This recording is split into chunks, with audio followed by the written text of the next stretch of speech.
Salutare, dragi prieteni!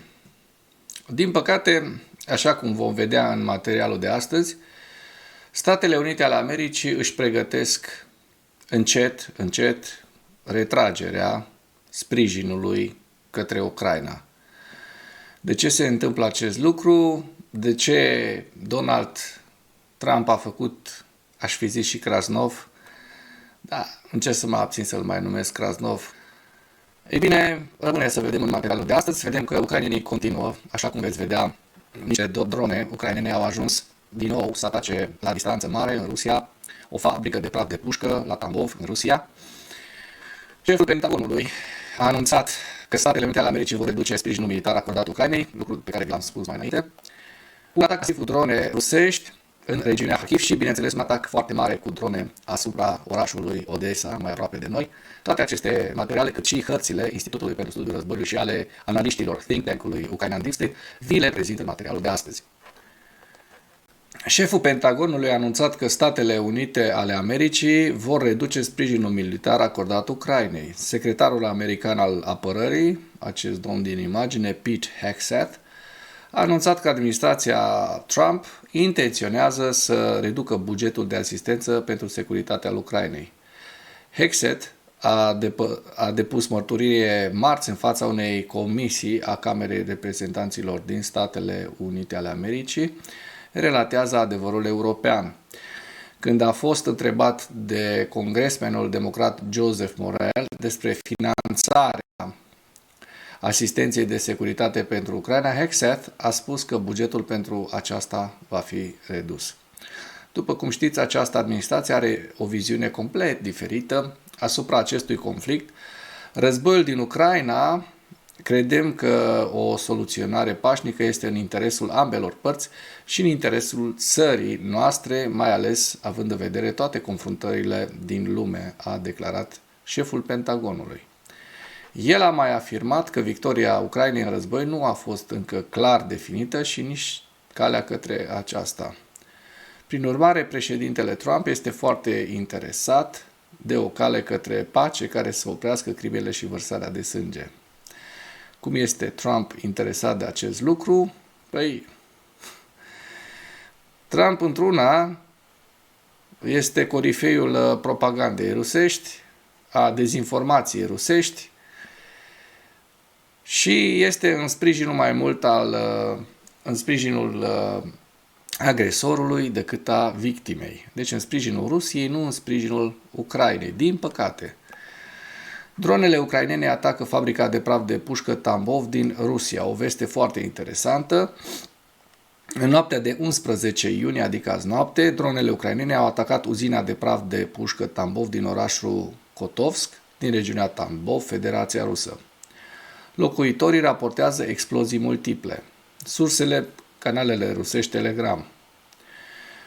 Potrivit locuitorilor, cel puțin 15 explozii s-au auzit pe cerul de deasupra orașului Kotovsk. Sirenele de raid aerian au sunat în oraș. Păi, hai să vedem despre ce e vorba.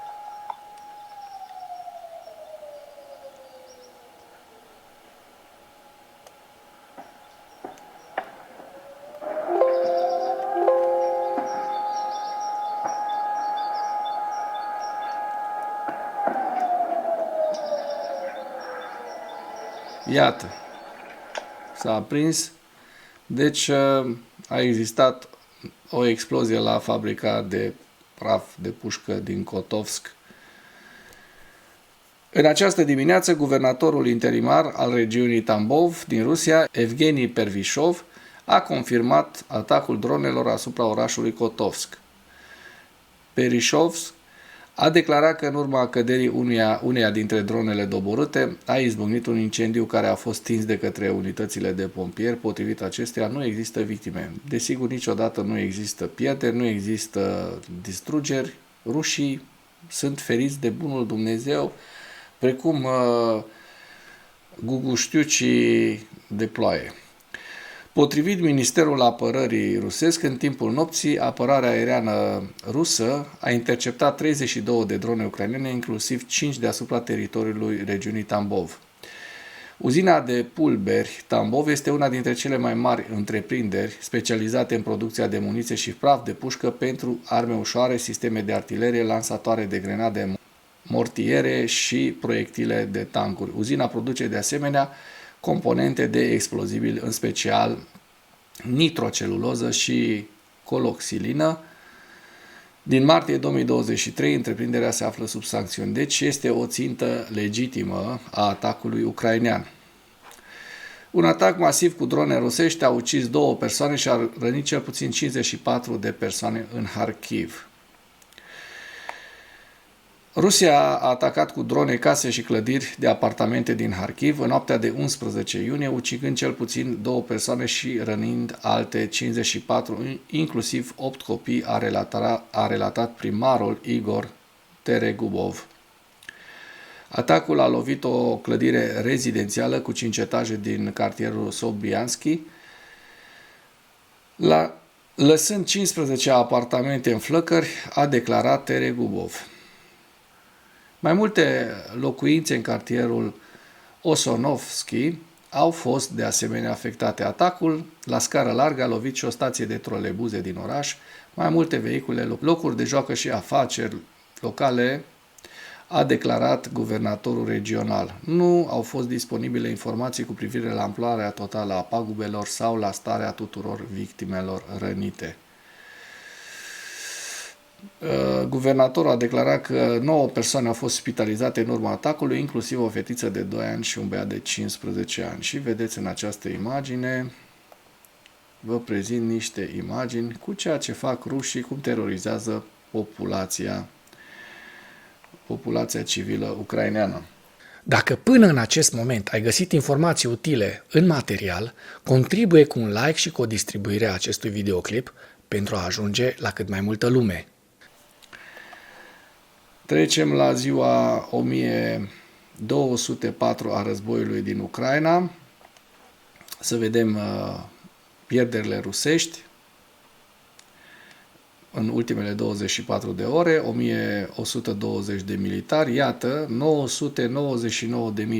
999.200 de militari în total contabilizați deja de la începutul invaziei, deci mâine, dacă se menține acest ritm al pierderilor rusești din ultimele zile, din ultimele săptămâni, vom depăși cifra de 1 milion. 8 tancuri, 15 vehicule blindate de luptă, 34 de piese de artilerie, un lansator de rachete și vedeți lista cu pierderile rusești în această imagine în întregime.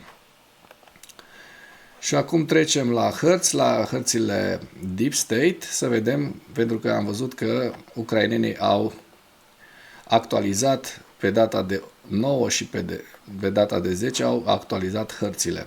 Începem cu sudul Ucrainei, unde, așa cum se vede, nu au existat în 9 și 10 evoluții ale fronturilor. Dar dacă mergem mai spre nord, înspre regiunea Pokrovsk, vedem că rușii au reușit, din păcate, și vorbim aici despre o zonă destul de însemnată, 2 zone însemnate, una de aproximativ 2 km pătrați la vest de Vesele și cealaltă undeva la 5 km pătrați, după estimarea mea. Deci, în total, în jur de 7 km pătrați au reușit rușii să ocupe în această zonă și vedem că la sud de Troitske, vest de Horivke, rușii de asemenea au reușit să captureze aproximativ 3-4 km pătrați în această zonă. Deci, în jur de 10 km pătrați la sud de Pokrovsk, rușii reușesc să ocupe. Dar vedem că avansul rusesc nu se oprește aici. A mai existat și la nord-vest de Pokrovsk un avans rusesc. Eu zic că aceasta este cel puțin de 10 km pătrați. Deci, la nord și la sud de Pokrovsk, rușii au, în aceste ultime 2 zile, au reușit să, așa cum se pot vedea pe hartă, pentru că se văd hașurate în această imagine, au reușit să ocupe în jur de 20 de kilometri pătrați, o suprafață destul de semnificativă.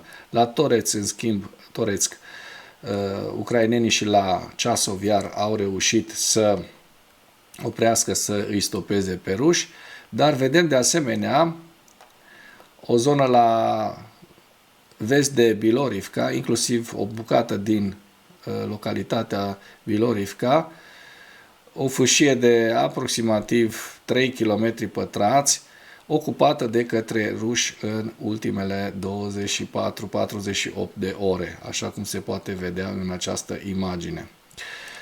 Dacă mergem mai la nord spre Kupiansk, vedem că frontul este destul de stabil. De asemenea, la Vovchansk nu au existat modificări ale fronturilor și acum curiozitatea noastră ne îndreaptă către zona Sumi-Kursk, să vedem dacă rușii în această zonă au reușit de asemenea să obțină modificări ale fronturilor. Și așa cum se poate observa din data de 8, în această imagine, rușii în 9 și în 10, de fapt în data de 9, au reușit să pătrundă la sud de Locnia, să aibă un avans de aproximativ 2-3 km pătrați, deci nu un avans semnificativ, dar totuși trebuie să menționăm că sunt la porțile Iablunivka și, din păcate, nu arată bine în continuare ceea ce se întâmplă în Ucraina, 25-30 de kilometri pătrați obținuți de ruși în ultimele 48 de ore. La Tetkino vedem că ucrainenii în continuare dețin această fâșie de aproximativ 8 km pătrați. De asemenea, au reușit să se stabilizeze și în această zonă a Kurskului, tot așa în jur de 8, chiar nu cred că sunt 8, undeva la 6-7 km pătrați, deci în jur de 15 km pătrați dețin și ucrainenii în continuare în Rusia. Trecem la evaluarea campaniei ofensive rusești în viziunea Institutului pentru Studiul Războiului cu principalele știri. Președintele Putin pare să alterneze între o retorică axată pe naționalism etnic rus și multinaționalism rusesc, dar rămâne dedicat promovării sentimentului antioccidental și militarizării tineretului rus. Rusia depune eforturi pentru a crește numărul de migranți nord-coreeni pentru muncă în Rusia, probabil pentru a sprijini forța de muncă a Rusiei și pentru a se alătura direct armatei ruse. Ucraina și Rusia au efectuat a doua rundă de schimburi de prizonieri de război pe data de 10 iunie, în conformitate cu acordurile încheiate de părți la Istanbul pe 2 iunie. Și vedem în această imagine hărțile Institutului pentru Studiul Războiului. La data de 10 iunie, Kursk, Vovchansk, Kupiansk, Svatove Kremina, Konstantinivka, Novopavlivka.